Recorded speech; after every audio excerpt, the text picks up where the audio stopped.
restaurant or 650,000, increasing at a rate of 4% per year for 5 years, guys. So, did you identify your variables? Because if we're going to make up variables, we better tell what they mean, right? Yeah. Right? Okay. So hopefully, if you're using variables, you have identified them. So I'm going to let y represent the amount of sales and x represent the time in years. So here's an equation that would model the situation. So that's what they ask us to do first. When we have an equation that models the situation, it's not specific to our answer. So the first thing we're going to do is y equals 650,000 times 1 plus 0.04, which makes the 1.04, to the x, because I let x represent time in years. Now let's answer the question. How many will we have in 5 years? So annual sales, because I'm talking about money, I would round to the nearest cent. Nice. Yes. All right. You know what? Yesterday I made you round to the nearest dollar on one of the problems, didn't I? Yes. Normally you would round to the nearest cent unless I specifically told you to do otherwise. I get you. It's okay. Okay. I'll work on it. Number 2. And earlier we discussed sometimes situations, well, like if it was a banking situation and they were paying you interest, they would round down. But if it's a billing situation where they were charging you, they would round up. We're just going to round to the nearest, except in problems like this. When we're talking about people or we're talking about animals, unless I specifically tell you to give me the fractional part or the decimal part, we're going to round to a whole person or a whole animal. And let's look at these. Yes, sir. So you said in the, when you were billing, no, not billing, it was the other one, it was on interest. If they are paying you, at 6.99, they would round that down to 6. A lot of situations, when they are paying you, they would round down. That's weird. No, they want to save money. Well, yeah. Well, But I you know said why, but- if it's like a person, you just round. So like, do you round down or just round in general? If it's an increasing situation, you would round down. Because let's look at this. The population of the school is 800 students and is increasing at a rate of 2% per year. So this is our equation. Does everybody understand the equation? So when we plug in 6, we get 900.93 students. Well, does this 93 get us up to the next student? No, because we're increasing. This doesn't make a full student more. So we would say 900. So in cases of increasing, you would round down. If it were a decreasing, a decaying, you would round up. Okay, I'll let you in on a little secret though. If you round to the nearest, I'm not going to count off. But they might on the end of course test. I will always write the answer in the correct form. So, here's the sea lion problem. We start off with 70 northern sea lions, sea otters. It's very different. Otters are cute. Sea lions are big. They stink. They're not as cute. Maybe from a distance they're cute, but not as cute up Or a close. baby sea lion. Maybe a baby sea lion. Okay. All right. They had an annual growth rate of 18% for 4 years. So 70, we're growing, 1 plus. And to get the answer, we'd plug in 4, but to model, we'll just put T for time. So we get 135.71. But we're going to round it down because we don't have 136 sea lions yet. We only have 135. Okay? All right. Next section. This is where to use that formula, the compound interest formula. And when do we use the compound interest formula? When you see the word compounded. That is your big clue. If you see the word compounded, it looks like I just drew through it instead of highlighted it. If you see the word compounded, you know to use the compound interest formula. If we don't see the word compounded, we should not use the compound interest formula. So if you see compounded, you're using this. Now I did look this up to see if it was on the end of course test formula sheet. Did I tell you guys this yesterday? It is not on the formula So sheet. we have to know this? So you have to know it. Sweet. Yeah, Matt, you got a little, Sweet. little backwards there. I thought you were gonna say it wasn't even gonna cry. Yes, Kyle. I'm sorry. Well, I was one of those people that did not pick up on the clue that says compounded, but I just came up with something interesting. I did it the other way, and I got the same exact answer on number 5. You did, because number 5 is compounded annually. So if we divide by 1 and multiply by 1, does it change anything? No. No. So you will. Annually, you don't really need the compound interest formula. But every other one, if it were daily or weekly or monthly or biannually or quarterly, then you would need to use the formula. Yes, ma'am. Okay? So this is what it is. This should be your answer. If you typed this into your calculator and did not get this, that means you don't know how to punch it in right. And I want you to make sure that you learn how to punch it in correctly before the test. I don't want you to have all the knowledge and lack the ability to get the answer. That would stink. So keep practicing using those calculators so that you know and I know that you can do it right. And take a look at these and see if you have any questions for me. I'll go over any questions you have. Yes, Andrew. Like how did you get like 4 on the bottom, like On this one? Yeah, and like 1 and 12. Okay, this one's compounded quarterly. So quarterly means how many times a year? 4.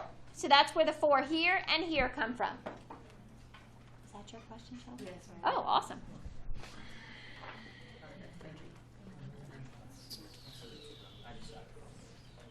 Anything else? Yes, sir. I remember yesterday, I believe it was on 5, I plugged in everything like that, and I did that, and I remember I told you, because every single x value was the exact same answer, 4977.88. What you did was you plugged something into your function table, but you didn't put an X right here. Okay. You put a number right there, and when you put a number right there, your whole function table will have the same result. Okay.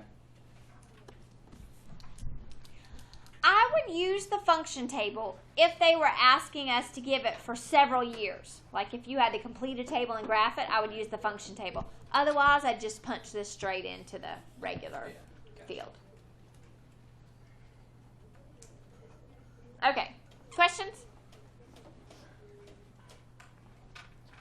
All right. 7 and 8, and I on purpose have erased the answer to number 9 because we're going to do it together after we talk about half-life. Take a look at these two.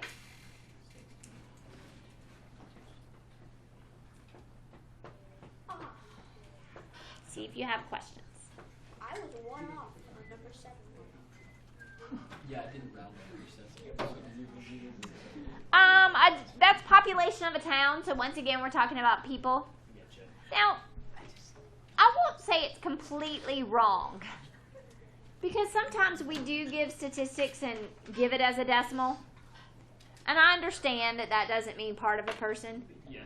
but I think if it's a multiple choice on an exam, it will just be to the nearest person or rounded up or down. But it rounded down. We get 0.97 from 1 minus 0.03. Yeah, it's on the question mark. Okay. If you had $1 worth of pennies and I took away 3 of them, how many would you have left? 97. I get it. Okay. All right. So on this one, what is the rate of decay? 0.15. 15%. Okay. So what would the decay factor be? 0.85. 0.85. Good. All right. I have some examples about half-life I want to talk about now. But first, I have a silly example to give you. We're coming up on the trick-or-treating time of the year, so it makes me think of candy. And in the Willoughby household, our favorite candy is peanut M&Ms. Oh, yes. It really is a family favorite, except my daughter, she has braces now, and she's not supposed to eat nuts with braces. I eat everything with But I know I she's know. she eats everything else. But that I think that's her way of getting her own individual bag of regular M&Ms when the rest of us share a bag of peanut ones. All right, so Oh, that's a it's good. pretty sneaky, isn't it? She's smart. She's smart, girl. I do stuff like that. I just. All right, so that's a family favorite. Say I go to Sam's and I buy the 5-pound bag of peanut M&Ms and I bring it to our house, which would be very dangerous. I would never do that. But let's say we did, Your children would. and I brought it in. That we would probably eat half that bag in 2 hours. Oh yeah, no problem with that. Like not 2 days. Like 2 hours. It's like it's bad. So, a half-life of a big old bag of M&Ms in the Willoughby household is 2 hours, because in 2 hours, half that bag is gone. Does that make sense? Yes. All right. Now we're going to talk about it in more of a real-world application instead of my bag of M&Ms. And a lot of the application that I see has to do with decaying elements. And most of them are radioactive that they talk about. Not all of them, but most of what we look like is. So here we have a problem with the half-life of radium-226. And that's just an isotope of radium. And it tells us that the half-life is 1,620 years. So what does that mean? That means if I gave you 10 grams of radium, it would take 1,620 years for that to decay to 5 grams. Where does it go? We don't have to figure that out in math class. You can walk down the hall and they'll talk about that. I actually walk on that way. No, science is that way. No, you walk that way, and then if you have certain classes. Okay. So here we're going to write an equation that represents the half-life of radium. So I'm going to let A represent the amount remaining. And you can take notes if you want. You can just watch this. You can print it off my website later. And I'm going to let T represent time. And I'm going to do time in years. And the reason I'm choosing the unit of year is because here I was given in terms of years. Okay? So now I'm going to write the half-life equation. So A of T equals, well, they didn't give me the initial amount. Well, let me show you what we use in mathematics and in science for the initial amount of something. An A sub 0, the amount at time 0, means the initial amount. So if they don't give it to us, we have to do some type of variable to the little 0 power. Not to the 0 power, sub 0. So this means the initial amount. And I would say this, A naught. Like nothing, naught. Why do you say it like that? Because that's how you say it. All right, the multiplier. We want to know when there is half remaining. What would my multiplier be? 1/2. It's half-life. My multiplier is a half. Does that make sense? Okay. Now, I have a half-life period of 1,620 years. So, in 1,620 years, I take half one time. Does that make sense? Well, in 3,240 years, I would take half twice, wouldn't I? And then in 4,860 years, I would take half 3 times, wouldn't I? So what you do is you take the number of years and divide by the half-life period. Your exponent will always be the time divided by the half-life period. How long does it take to get to a half? Well, in this case, our half-life period is 1,620. So we do T divided by 1,620. So how would that look like in a real example? This one says, suppose we start with a 20-gram sample of this radium-226 sealed in a box. find the mass of the radium remaining after 5,000 years. So we would do the amount with respect to time. This time we have an initial amount. What is it? What's the initial amount? 20 gram sample. So it'd be 20. 1/2 to the, how much time did they give us? 5,000 years. So we do 5,000 divided by our half-life period. Because that's how many times we would take half. All right, let's see if you can do this correctly on your calculator. Punch that in and see if you can get the right answer. Matt, I'll get your 20 for you. 22. I know, one after me. 10? Wait, hold on.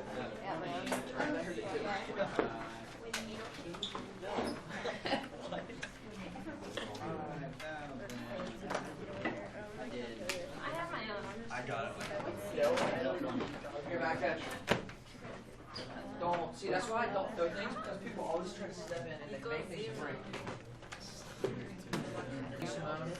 What? It would be. My bad. Oh. That could be. That could be a problem. Okay. 2.35 grams. Punch it in, see if you can get that. I did. That's what I got. Awesome. I did, Miss Willie. I got a syntax error. I got 2. Okay, do you think you can figure it out or do you need help? No, I can figure it. Why does it say both? Wow. Nice. Nice. Yeah. Yeah, your phones, the calculators on your phones are much trickier when we get lots of stuff in the exponents. It's harder to make your phone do what you want it to. But they're silly. Yeah. They're silly. Okay, are we okay with that one? No. All right, let me know when we are. Or if we're not, then I need to come help. I'm ready. Where you have to go? Where you have to go to look for this? 226. All right, that's your initial amount. Will it always be a half?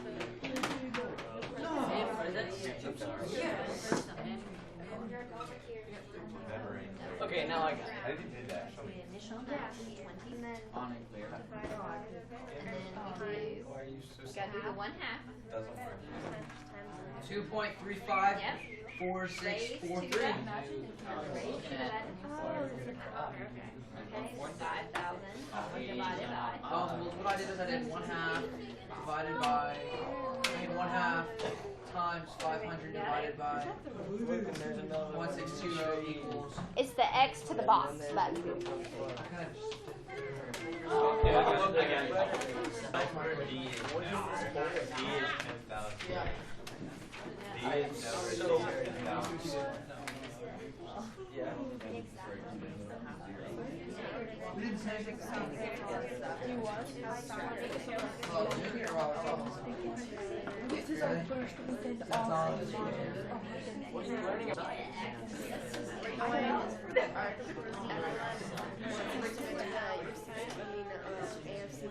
You know, yeah, I was looking at biology, yeah. But Really? Oh my god. I got it right. I got it. there was something.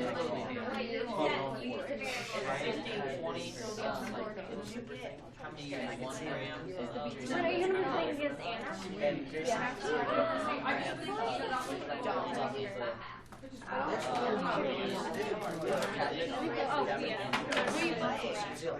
Okay.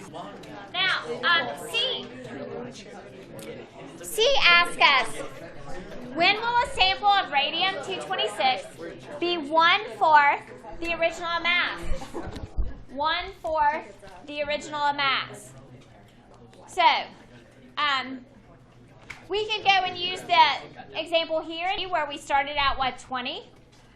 Or we can say, well, this should work for any sample to be 1/4 the original mass.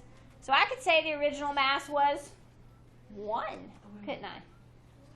And so we would want to know when it was going to equal 1/4, wouldn't we? So if I said 1 times the 1/2 raised to the x divided by 1620.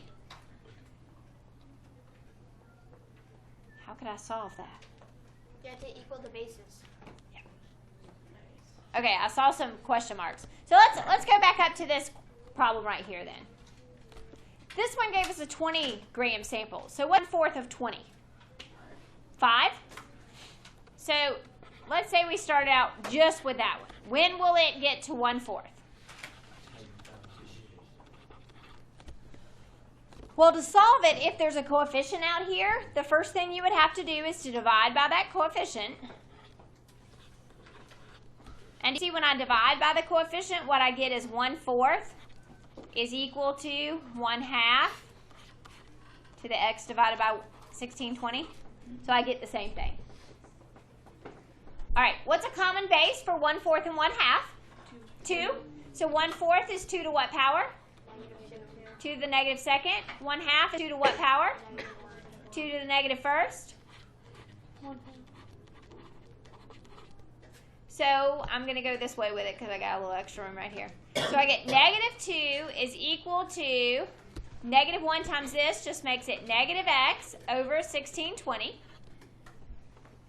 Isn't there a negative on both sides? So if I multiply by negative 1620 on both sides, does that make my negatives go away? And it makes my denominator go away, doesn't it? So my answer is 3,240 is equal to x. Nice. Oh, didn't we talk about that up here? Oh my god. Didn't we? Yeah. Okay, so this was when we took half. And then if we take half of a half, what is half of a half? It's an exponential. It's a fourth, isn't it? Well, isn't that what they ask us for right here? A fourth? So we really already had the answer right there. And then the But next we one showed would that you can do it algebraically too. Okay? Now, last one's a thinker. When will a 20-gram sample of radium be completely gone? Never. be never ever. Well, actually, Okay, No, you it will can't store become energy. minutely smaller, mass-wise, Exponentially. but exponentially smaller, but it will still exist. You can take half of something forever. Just the quantities get smaller and smaller. Like you could cut your paper in half, and then half again, and then half again, then half again, then half again, then forever. Until it's so small you can't tear it in half anymore.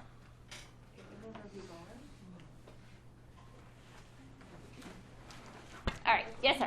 what happens when you get down to one atom and you take a half of that? It blows up, and then that causes And- an atom. right. And then we all die. And it's all over. Well, not necessarily. Okay, Because then why not? you necessarily, try. because once you take. Number 9 on your homework again. I already got it. Some of you may have gotten it last night. I did. Give the rest of you a chance now. JK.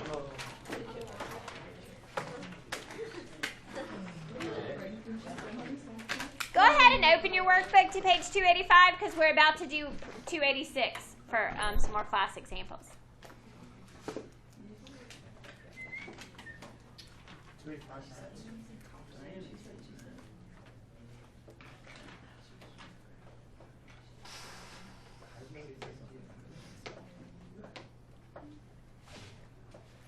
What was the equation again? You still not remember it? Oh, it's Okay, what's the initial amount? so this one would be 35, and then if It's half-life, so what's your multiplier? 1/2, 1/2. and then the exponent would be 32. No, 8. No, Okay, over 8. but we're going to have to divide time. This time is time in what? Days.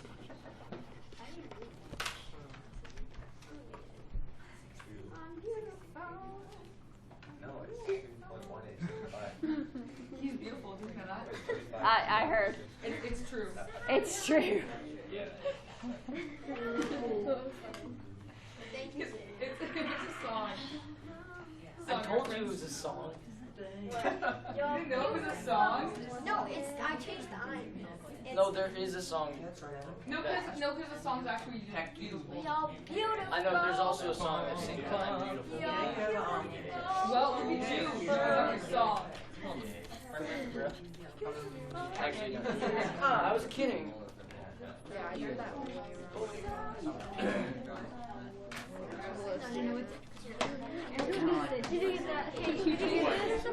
Okay. How many people got 35 over 16? And you're not sure what to do because that's what your calculator gave you. If you hit this little equivalent button, yours is. It's right above enter. It gave me It gave you decimal. Okay. Yours is. You have to work a little harder. So if it gave you this. So when you get a fraction like that, you want to got it. Yeah. Another do a fraction. That was my word. Yeah. But you can. Yeah. And you can do it the other way. That is also okay. Stop. Dirty rat. Okay, any questions? All right, let's do a little more with this because I like these. Is this something you just have to memorize? Is this something you need to There's not a memorize. There's just to be able to apply. Okay, so half-lives range from less than a second to billions of years. The table below shows the half-lives of several substances. Select the best answer. So we have nitrogen 16 has a half-life of 7 seconds. Technetium, did I say that right? 99 has a half-life of 6 hours. Sulfur 35 has a half-life of 87 days. Is this tritium? Tritium? Okay. It has a half-life of 12.3 years. And uranium, I know how to say that one. Good job. 238. 4.5 billion years. I can Yes. count to How did that. you figure that out? Ooh. Rocket science. Well, you know, because we have. I know. We haven't been around 4.5 billion years. Well, if you take the atomic mass and No, multiply it's by not 2 an and estimate then because it doesn't have like a little equivalent. Well, what if they did it around like? That's a good thing for me to research this weekend. That would be fun to find You out. actually research that for me? I like to research. I'm a nerd. I look up stuff all the Wait, time. please, like. All right. If I can remember, I will definitely do it. Hopefully, my brain will think about it. Tell All right. her when you guys go to dinner. Number 5. That remind me at dinner. That's us. well, you're going to dinner. I don't even know. I mean, That was an Not appropriate. sit down. Sorry. Number 5. How many grams of a 500-gram sample is left after 2 days? So our initial amount is 500. We're doing half-life. This is in hours, guys, and this is in days. So what do we have to do with the 2 days? Convert it to hours. How many hours are in 2 days? 48. So we'd say 48 divided by 6. Punch it in. See what you get. I turned off.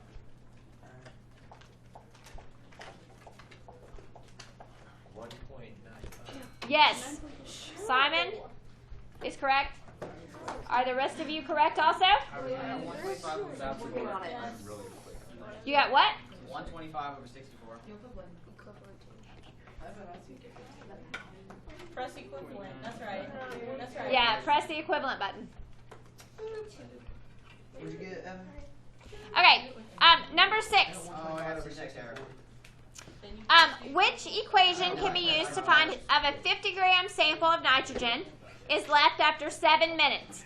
So the initial amount is 50. All the multiple choice have that. The multiplier is 1/2. Gotta keep working because they all have a half. All right, left after 7 minutes. Let's come over here. Nitrogen is in seconds. What do we have to do to turn the minutes into seconds? Multiply by 60. Multiply by 60. Okay, so that's what we do to turn the minutes into seconds. But then we divide by seconds. So what happens to the 7s? They They cancel. so it's just the power 60. So it's to the power of 60. 60? 4.3. Does that make sense? Nope. No? Oh, that's just looking for the equation. Okay. I got it. Okay, the reason I got it is because nitrogen half-life is in seconds. But this was given to us in minutes. So the first thing I had to do was convert the minutes into seconds. So that's why I did 7 times the 60. Because that's how many seconds there are in 7 minutes. But then I have to divide by the half-life period, which is 7. So when I do that 7 times 60 divided by 7, those 7s just cancels. And I'm raising it to the 60th. Okay, the next one. A researcher had 37.5 grams left from a 600-gram sample of sulfur. How many half-lives have passed during that time? And we can tell from the answers it's an integer, so we can just count on our hands. Okay, so we start off with 600. So the first half-life, what's left? 300. What's half of that? 150. What's half of that? 35. What's half of that? 37. 37.5. So how many half-life periods was it? 4. 4. Now, number 9 asks us to look at problem 8. How many days passed during that time? Well, you multiply 4 times the half-life period thing, which sulfur. is 348. yeah. 348. Very good.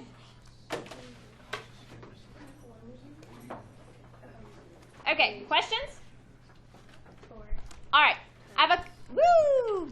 The top part of this page are your U tries. There's no half-life in there, but I think we've done enough half-life now. So I'd like you to go back up to the top of the page and try 1 through 4. Page 286. 286. Oh. So go back to the top of page 286 and see if you can do 1 through 4. And I'm going to put the answers up in just a second. 1 second. Maybe a few more than one. All right. If you're watching the video, you can go to my website and see the answers there.